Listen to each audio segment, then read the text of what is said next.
Hello everyone, welcome to my channel sociology class with Chandni. समाजशास्त्र से संबंधित यह एमसीक्यूज बहुत ही इम्पॉर्टेंट है और जो लोग समाजशास्त्र से तैयारी कर रहे हैं पीजीटी या किसी और एग्ज़ाम की, तो उनके लिए भी बहुत ही खास है। तो चलिए आज का पहला क्वेश्चन देखते हैं। पहला क्वेश्चन है, सूची 1 को सूची 2 के साथ सुमेलित कीजिए।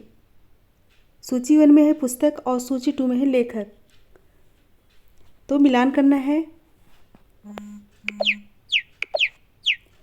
गुड डे एवं हॉट, गुड डे एवं हॉट कौन सी पुस्तक है? इनकी पुस्तक जो है option D, methods in social research और रूल्स ऑफ सोशियोलॉजिकल मेथड्स, ये पुस्तक किसकी है? ये पुस्तक जो है इमाइल दुर्खीम की है। और नेक्स्ट है स्टैटिकल रीजनिंग इन सोशियोलॉजी, यह पुस्तक किसकी है? स्टैटिकल रीजनिंग इन सोशियोलॉजी, यह पुस्तक जो है सुसलर की है। और मेथडोलॉजी ऑफ सोशल साइंसेज, ये पुस्तक किसकी है?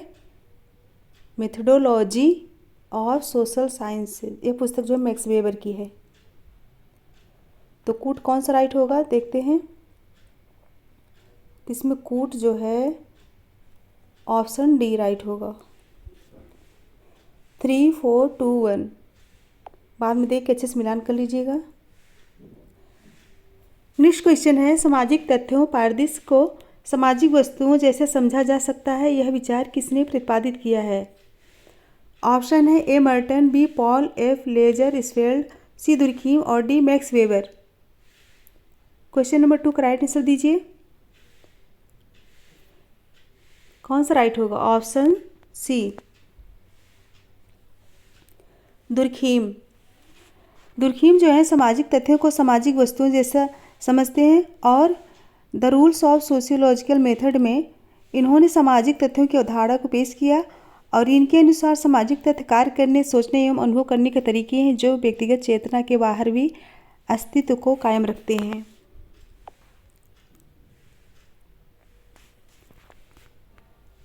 नेक्स्ट क्वेश्चन है, निम्न में से कौन सा संस्थाओं के विकास में पहला चरण है? क्या पूछा गया है? संस्थाओं के विकास में पहला चरण है। ऑप्शन है ए प्रथाएं, बी विचारधारा, सी सामूहिक अनुभव और डी रूढ़ियाँ। 3 का राइट आंसर बताइए। इसमें राइट होगा ऑप्शन बी, विचारधारा। विचारधारा क्या है? विचारधारा संस्थाओं के विकास में पहला चरण है। अमेरिकन समाजशास्त्री डब्ल्यू.जी. समनर ने संस्था के विकास का क्रम पेश किया है और समनर ने संस्था के निम्नलिखित क्रम बताए हैं। कौन कौन से? विचारधारा, आदत, जनरीत, प्रथा, लोकाचार और संस्था। आप जिसको लिखना हो कॉपी लेके बैठा करें और लिख लिया करें। नेक्स्ट क्वेश्चन है, भौतिक संस्कृत के प्रमुख तत्व को चिन्हित करें। भौतिक संस्कृत के प्रमुख तत्व को चिन्हित करें। ऑप्शन है ए धर्म एवं नैतिकता, बी विज्ञान एवं तकनीक, सी प्रथाएं एवं परंपरा और डी जनरीतियाँ। 4 का राइट आंसर बताइए। कौन सा राइट होगा? ऑप्शन बी, विज्ञान एवं तकनीक। विज्ञान एवं तकनीक भौतिक संस्कृत के प्रमुख तत्व हैं। अमेरिकन समाजशास्त्री W.F. ऑगवन ने संस्कृत को 2 भागों में विभाजित किया था। कौन कौन से? भौतिक संस्कृत और अभौतिक संस्कृत।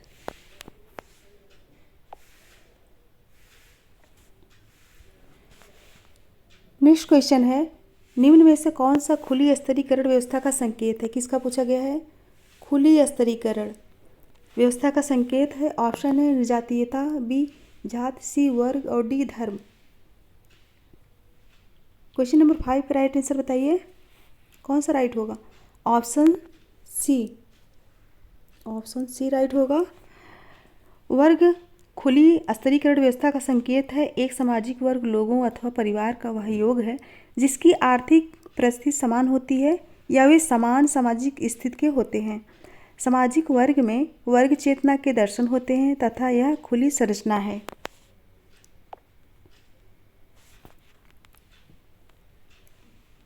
नेक्स्ट क्वेश्चन है, किस प्रकार के सामंतवाद से पूंजीवाद की तरफ के बदलाव को समझा जा सकता है? ऑप्शन है ए मूल्यों में परिवर्तन, बी व्यवस्था में परिवर्तन, सी व्यवस्था का बदलाव और डी राजनीतिक व्यवस्था में बदलाव। क्वेश्चन नंबर 6 का राइट आंसर दीजिए, कौन सा राइट होगा? ऑप्शन सी व्यवस्था का बदलाव। व्यवस्था का बदलाव सामंतवाद से पूंजीवाद की तरफ के बदलाव को समझा जाता है। मार्क्स ने सामंतवाद से पूंजीवाद के बदलाव की व्याख्या ऐतिहासिक भौतिकवाद के संदर्भ में की है।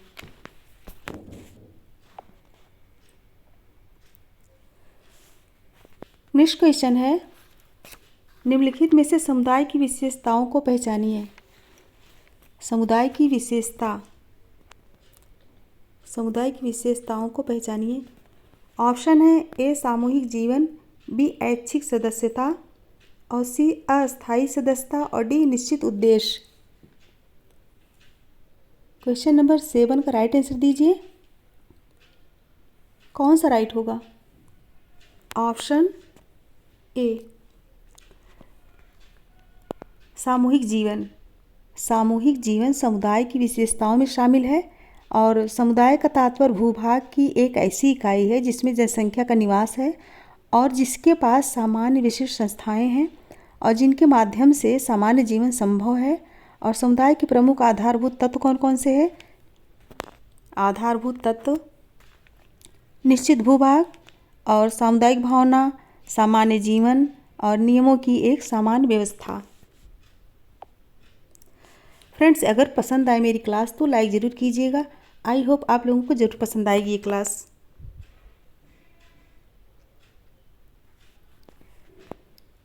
नेक्स्ट क्वेश्चन है, निम्नलिखित में से कौन सी सामाजिक संस्था का उदाहरण नहीं है? क्या पूछा गया है? संस्था का उदाहरण नहीं है। ध्यान दीजिएगा, हाँ नहीं में ध्यान देना है, नहीं तो कभी कभी गलत हो जाता है। हाँ को नहीं समझ लेते हैं और नहीं को हाँ। ऑप्शन है चर्च सेवा, बी विवाह, सी दहेज प्रथा और डी जुलूस। तो क्वेश्चन नंबर 8 का राइट आंसर क्या होगा? राइट आंसर बताइए। इसमें राइट होगा ऑप्शन सी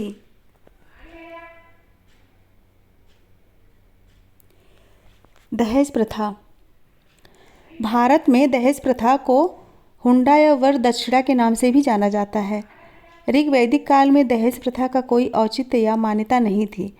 वर्तमान समय में दहेज व्यवस्था एक ऐसी प्रथा का रूप ग्रहण कर चुकी है जिसके अंतर्गत युवती के माता पिता और परिवार वालों को सम्मान दहेज में दिए गए धन दौलत पर निर्भर करता है।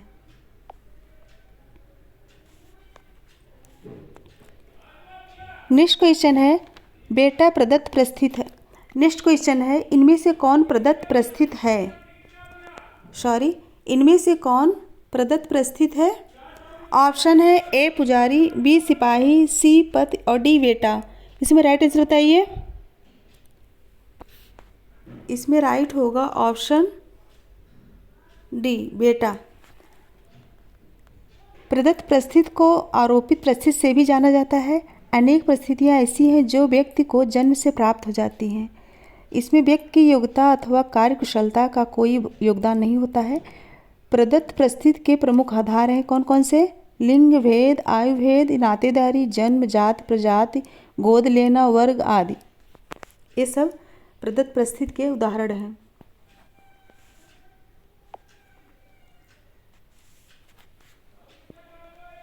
नेक्स्ट क्वेश्चन है, निम्नलिखित में से वह शब्द पहचानिए जो मैक्स वेबर ने समाजशास्त्री अवधारणा में उपयोग नहीं किया। किसमें? मैक्स वेबर ने समाजशास्त्री अवधारणा में उपयोग नहीं किया। ऑप्शन है ए मूल्य संबद्धता, बी मूल्य योग, सी मूल्य तटस्थता और डी मूल्य दिशा। क्वेश्चन नंबर 10 का राइट आंसर बताइए। इसमें राइट होगा ऑप्शन बी मूल्य योग। मैक्स वेबर ने समाजशास्त्री अवधारणा में मूल्य योग का उपयोग नहीं किया है और आर के मुखर्जी ने मूल्य योग नामक अवधारणा का प्रयोग अपनी पुस्तक the social structure of values में किया है। किसमें? The social structure of values.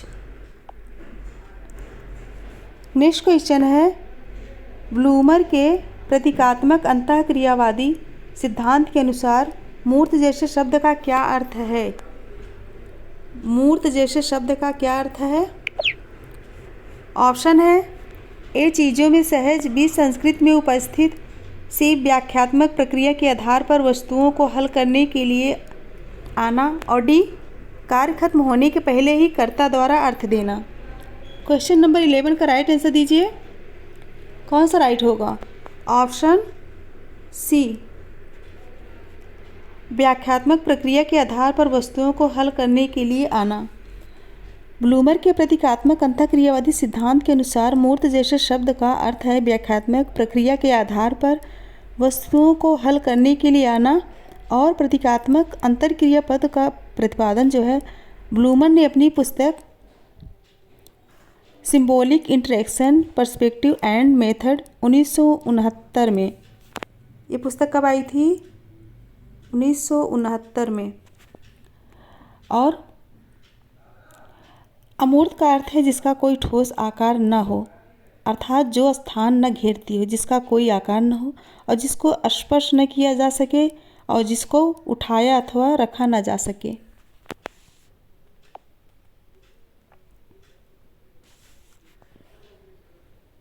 Next question है, निम्न में से कौन सा तत्व श्रम के विभाजन की सावी सामाजिक एकता का हिस्सा नहीं है? क्या पूछा गया है? श्रम के विभाजन की सावयवी सामाजिक एकता का हिस्सा नहीं है। ऑप्शन है ए सामूहिक चेतना का कम होता दायरा, बी क्षतिपूरक कानून, सी जनसंख्या का कम घनत्व और डी संरचनात्मक विभेदीकरण। क्वेश्चन नंबर 12 का राइट आंसर बताइए। 12 का इसमें राइट होगा ऑप्शन सी जनसंख्या का कम घनत्व।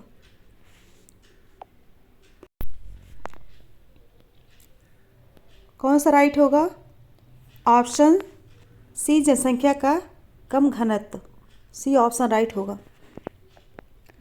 जनसंख्या का कम घनत्व श्रम विभाजन की सामाजिक एकता का हिस्सा नहीं है। जनसंख्या में वृद्धि होना श्रम विभाजन की मुख्य शर्त है और जनसंख्या की वृद्धि आवश्यकताओं की वृद्धि करता है और उसी से श्रम विभाजन का सिद्धांत जन्म लेता है।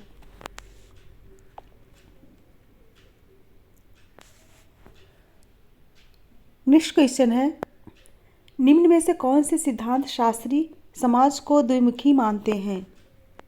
निम्न में से कौन से सिद्धांत शास्त्री समाज को द्विमुखी मानते हैं जिसमें संघर्ष और सहमत दोनों परिलक्षित होते हैं? ऑप्शन है ए मेलिनोव्स्की, बी लेवी स्ट्रास और सी मर्टन और डी डेहरेनडॉर्फ। 13 का राइट आंसर दीजिए। कौन सा राइट होगा? Option D डेहरेनडॉर्फ। डेहरेनडॉर्फ समाज को द्विमुखी मानते हैं और जिसमें संघर्ष और सहमत दोनों परिलक्षित होती है। और डेहरेनडॉर्फ के अनुसार सत्ता और शक्ति प्रत्येक समाज की प्रमुख विशेषता है और समाज द्विमुखी होता है जिसमें संघर्ष और सहमत दोनों विद्यमान होते हैं।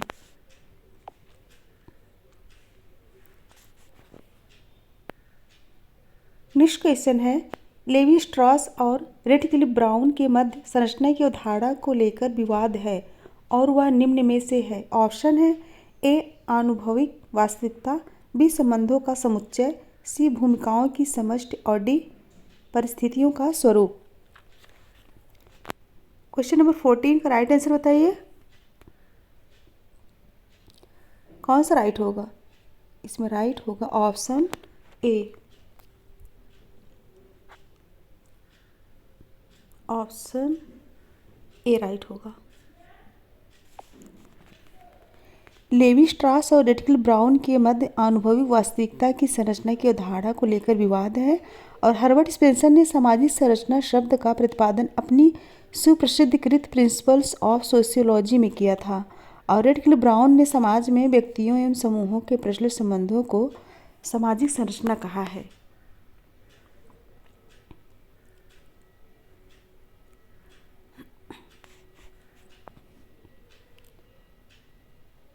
नेक्स्ट क्वेश्चन है, संस्कृति एवं व्यक्तित्व को भारतीय संदर्भ में समझने के लिए किसने अपने दृष्टिकोण को मार्क्सियोलॉजी नाम दिया? क्या नाम दिया? अपने दृष्टिकोण को मार्क्सियोलॉजी नाम दिया? मार्क्सियोलॉजी। ऑप्शन है ए राधा कमल मुखर्जी, बी जेस घुरिये, सी एम.एन. श्रीनिवास और डी डी.पी. मुखर्जी। इसमें राइट आंसर बताइए, कौन सा राइट होगा? क्वेश्चन नंबर 15 का इसमें राइट होगा ऑप्शन डी, डी.पी. मुखर्जी। संस्कृति एवं व्यक्तित्व को भारतीय संदर्भ में समझने के लिए डी.पी. मुखर्जी ने अपने दृष्टिकोण को मार्क्सियोलॉजी नाम दिया। ऑप्शन डी राइट होगा।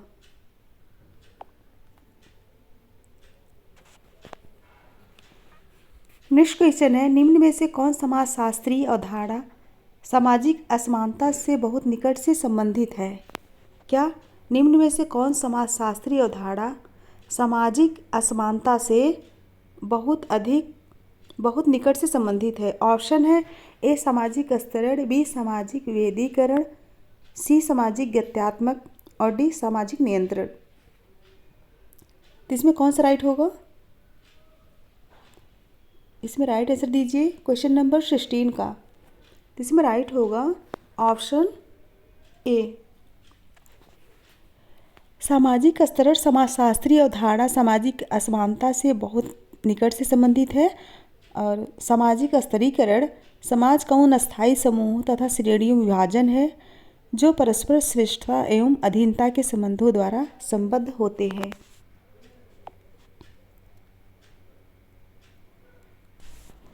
फ्रेंड्स, विस्तार से इसलिए बता रही हूँ कि आप लोगों को अच्छी तरह से क्वेश्चन समझ में आ जाए और आंसर भी। क्वेश्चन नंबर 17 पढ़ते हैं। निम्नलिखित में से कौन भारतीय परिवार पर किए गए अपने कार्य के लिए प्रसिद्ध है? क्या पूछा गया है? कौन भारतीय परिवार पर किए गए अपने कार्य के लिए प्रसिद्ध है? ऑप्शन है ए इरावती कर्वे, बी एस.सी. दुबे, सी डी.एन. मजूमदार और डी के.एम. कपाड़िया। 17 का राइट आंसर दीजिए, राइट कौन सा होगा? Option D KM. Kapadia. KM. Kapadia भारतीय परिवार पर किए गए कार्यों के लिए प्रसिद्ध हैं और कपाड़िया ने अपनी पुस्तक marriage and family in India, यह पुस्तक कब आई थी बताइए? Marriage and family in India किस वर्ष आई थी? 1953 में। Marriage and family in India बहुत ही प्रसिद्ध पुस्तक है। 1953 में प्रथम बार आई थी और भारत के परिवार संयुक्त परिवार हैं, ऐसा के.एम. कपाड़िया कहते हैं।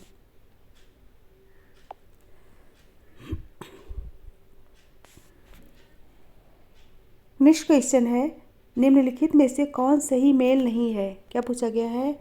निम्नलिखित में से कौन सही मेल नहीं है? पार्सन्स परिवर्तनीय प्रतिमान, मेलोव्स्की उद्विकासीयता और सी एम.एन. श्रीनिवास प्रबल जाति और डी आर.के. मर्टन मध्यम रेंज सिद्धांत। कौन सा सही सुमेलित नहीं है? तो इसमें राइट होगा ऑप्शन बी, मेलोव्स्की उद्विकासीयता। यह जो है गलत है। उद्विकास के सिद्धांत का प्रतिपादन किसने किया था? हर्बर्ट स्पेंसर ने। और स्पेंसर के अनुसार उद्विकास पदार्थ का समन्वय तथा उससे संबंधित गति है जिसके दौरान पदार्थ एक अनिश्चित असंबद्ध समानता से निश्चित संबंध भिन्नता में बदलता है। और स्पेंसर के अनुसार उद्विकास के 3 प्रमुख सिद्धांत हैं। कौन से? प्रथम तो यह कि शक्ति शाश्वत है और द्वितीय यह कि पदार्थ का विनाश नहीं होता और तृतीय यह है कि प्रत्येक चीज़ में एक गति होती है। बहुत ही इम्पॉर्टेंट है। नेक्स्ट क्वेश्चन है, निम्न में से किसने लघु प्रथा तथा महाप्रथा की अवधारणा को दिया? क्या पूछा गया है? लघु प्रथा और महाप्रथा की अवधारणा को दिया। ऑप्शन है A McKim Marriott, B Milton Singer, C Robert Redfield और डी लुइस ड्यूमा। इसमें राइट आंसर बताइए, इसमें कौन सा राइट होगा? Option C, Robert Redfield. Robert Redfield ने लघु प्रथा की अवधारणा को दिया। रेडफील्ड ने परिवर्तन की व्याख्या है तो लघु परंपरा और बृहद परंपरा की अवधारणा का प्रतिपादन किया। और लघु परंपरा क्षेत्रीय, स्थानीय एवं निम्न वर्गीय एवं अनपढ़ व अशास्त्रीय नियमों तथा जीवन शैली को परिभाषित करता है। और बृहद परंपरा जो है व्यापक, शास्त्रीय, उच्च वर्गीय नियमों एवं व्यवहार के स्वरूप को परिभाषित करता है। नेक्स्ट क्वेश्चन है, निम्नलिखित विचारों को पढ़ते हुए यह स्पष्ट कीजिए कि कौन सा विचार संस्कृतिकरण को संकेत करता है। कौन सा विचार संस्कृतिकरण को संकेत करता है? ऑप्शन है ए ऊंची परिस्थिति बनाने का दावा करना, बी ऊंची जातियों की जीवन शैली का अनुकरण करना, और सी नए कर्मकांड एवं प्रथाओं का अनुकूलन करना, और डी समस्तरीय सामाजिक गतिशीलता का होना। क्वेश्चन नंबर 20 का राइट आंसर बताइए, कौन सा राइट होगा? इसमें राइट होगा ऑप्शन डी, समस्तरीय सामाजिक गतिशीलता का होना। संस्कृतिकरण एक विशेष प्रकार का सामाजिक परिवर्तन है। वह प्रक्रिया जिसमें जात व्यवस्था में निचले पायदान पर स्थित जातियों को ऊंचा उठाने का प्रयास करती है। संस्कृतिकरण केवल नई प्रथाओं और आदतों का अंगीकार करना ही नहीं, बल्कि यह नए विचारों और मूल्यों के साथ साक्षात्कार करना भी संस्कृतिकरण में शामिल है।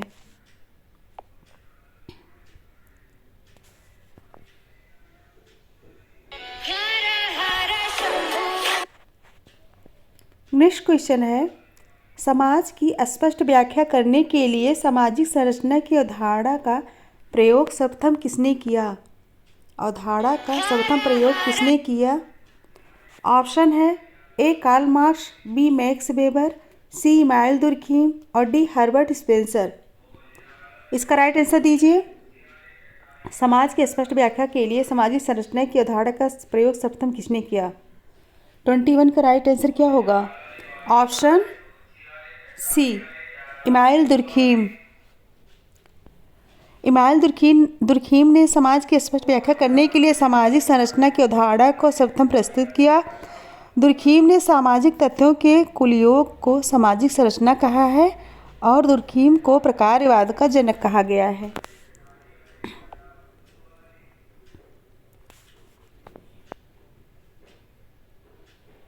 नेक्स्ट क्वेश्चन है, रेडक्लिफ ब्राउन, यहाँ होगा रेडक्लिफ ब्राउन।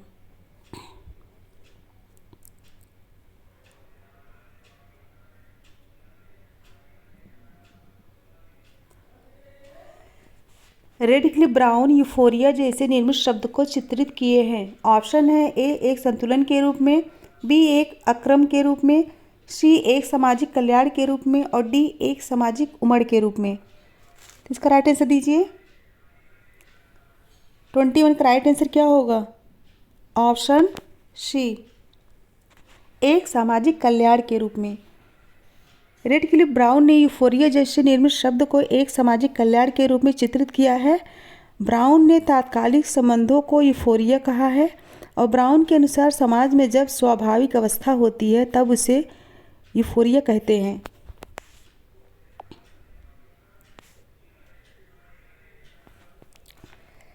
नेक्स्ट क्वेश्चन है, निम्नलिखित में से कौन सी पूंजीवाद की विशेषता नहीं है? क्या पूछा गया है? पूंजीवाद की विशेषता नहीं है।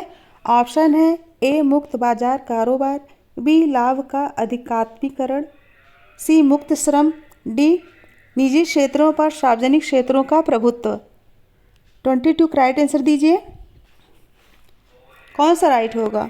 इसमें राइट होगा ऑप्शन डी निजी क्षेत्रों पर सार्वजनिक क्षेत्रों का प्रभुत्व। निजी क्षेत्रों पर सार्वजनिक क्षेत्रों का प्रभुत्व पूंजीवाद के अंतर्गत नहीं आता। जब उत्पादनों के साधन पर निजी स्वामित्व होता है उसे पूंजीवाद कहते हैं। मार्क्स के अनुसार पूंजी का मूल तत्व श्रमिकों का शोषण है। मार्क्स के अनुसार पूंजी का अर्थ श्रमिकों के श्रम की चोरी तथा शोषण से प्राप्त अतिरिक्त मूल्य से जमा किए हुए उत्पादन के साधन हैं। और मार्क्स ने पूंजी को दो भागों में बांटा। कौन कौन से? अस्थायी पूंजी और परिवर्तनशील पूंजी।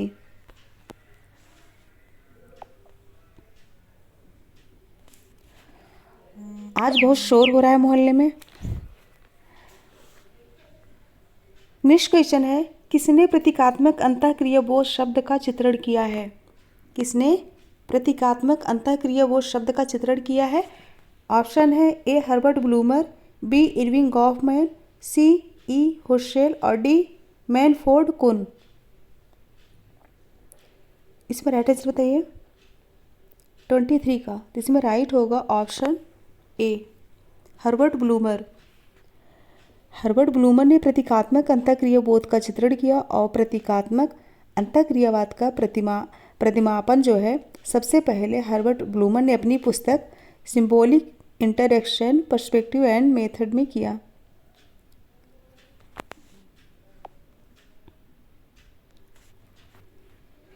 नेक्स्ट क्वेश्चन है, परेटो के लिए कल्पित हुए हैं जो।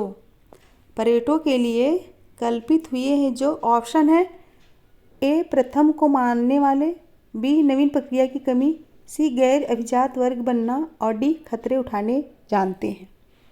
इसमें कौन सा राइट होगा? इसमें राइट होगा ऑप्शन डी खतरे उठाने जानते हैं। परेटो के लिए कल्पित हुए हैं जो खतरे उठाना जानते हैं। और परेटो एक मौलिक विचारक थे। समाज का अध्ययन वैज्ञानिक पद्धति के आधार पर करने का प्रथम श्रेय किसको जाता है? परेटो को ही प्राप्त है।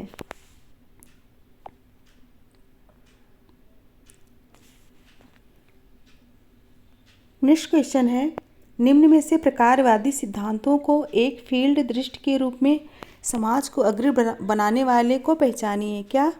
एक फील्ड दृष्टि के रूप में समाज को अग्रणी बनाने वाले को पहचानिए। ऑप्शन है ए मेलिनोवस्की, बी मर्टन, सी दुर्खीम, डी पार्सन्स। इसमें राइट आंसर दीजिए। कौन सा राइट होगा? इसमें राइट होगा ऑप्शन ए मेलिनोवस्की। मेलिनोवस्की ने फील्ड दृष्टि के रूप में समाज को अग्रणी बनाने वाले थे।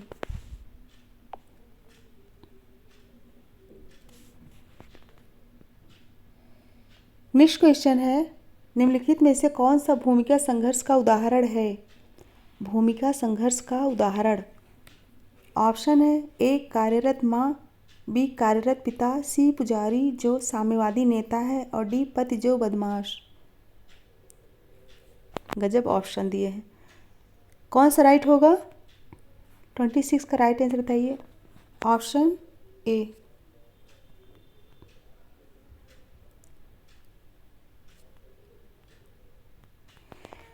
ऑप्शन ए कार्यरत माँ भूमिका संघर्ष का उदाहरण है।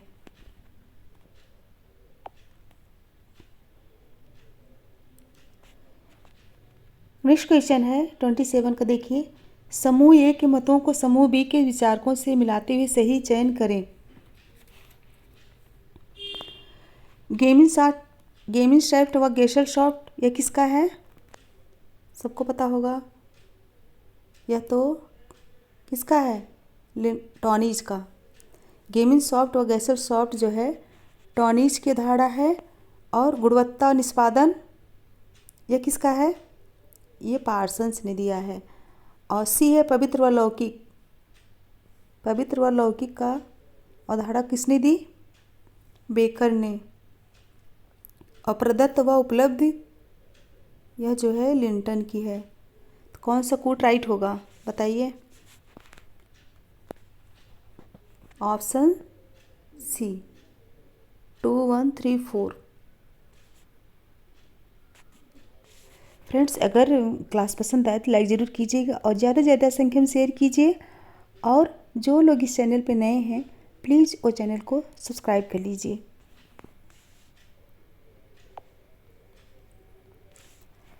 नेक्स्ट क्वेश्चन है, निम्नलिखित में से कौन से मीट के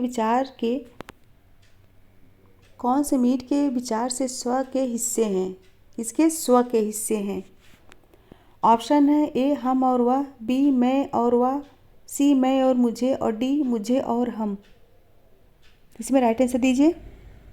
क्वेश्चन नंबर 28 का राइट आंसर बताइए। इसमें राइट होगा ऑप्शन सी मैं और मुझे। जॉर्ज हर्बर्ट मीड ने स्व को केंद्र बिंदु मानकर प्रतीकात्मक अंतःक्रियावाद की बुनियाद को बुना और मीड ने स्व की दो अवस्थाओं, मैं और मुझे, दो अवस्थाओं का वर्णन किया।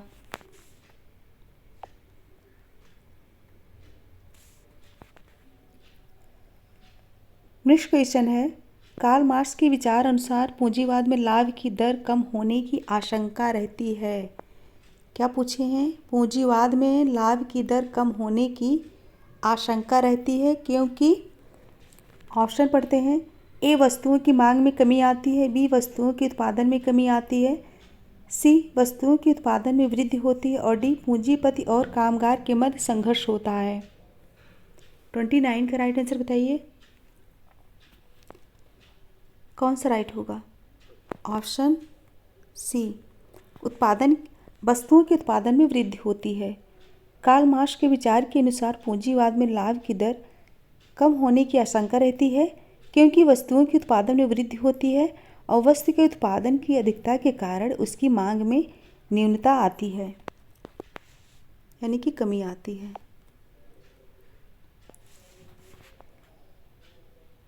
नेक्स्ट क्वेश्चन है, वेबर के विचारों के अनुसार पश्चिम में ऐसा कौन सा तत्व पूरब से भिन्न था जिसके कारण वहाँ पूंजीवाद का विकास हुआ? ध्यान से पढ़िए।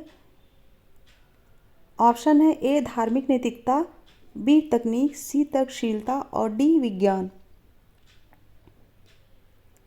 30 का राइट आंसर दीजिए। इसमें राइट होगा ऑप्शन ए, धार्मिक नैतिकता। वेबर के विचारों के अनुसार पश्चिम में धार्मिक नैतिकता पूर्व से भिन्न था जिसके कारण वहाँ पूंजीवाद का विकास हुआ। और मैक्स वेबर की प्रथम कृत कौन सी है? The Protestant ethic and the spirit of capitalism. यह कब आई थी? 1906 में आई थी। उनकी पहली पुस्तक कौन सी थी?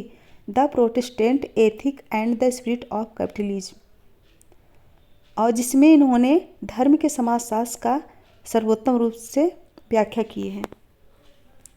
फ्रेंड्स, 30 क्वेश्चन कंप्लीट हुए, लेकिन इसके लास्ट में एक क्वेश्चन है, उसका आंसर आप लोग दीजिएगा कमेंट करके, ओके? बाद में दीजिएगा। तो मेरे साथ जुड़े रहने के लिए धन्यवाद और ज़्यादा से ज़्यादा संख्या में शेयर कीजिए, लाइक कीजिए। Thank you so much. Good bye everyone and good night.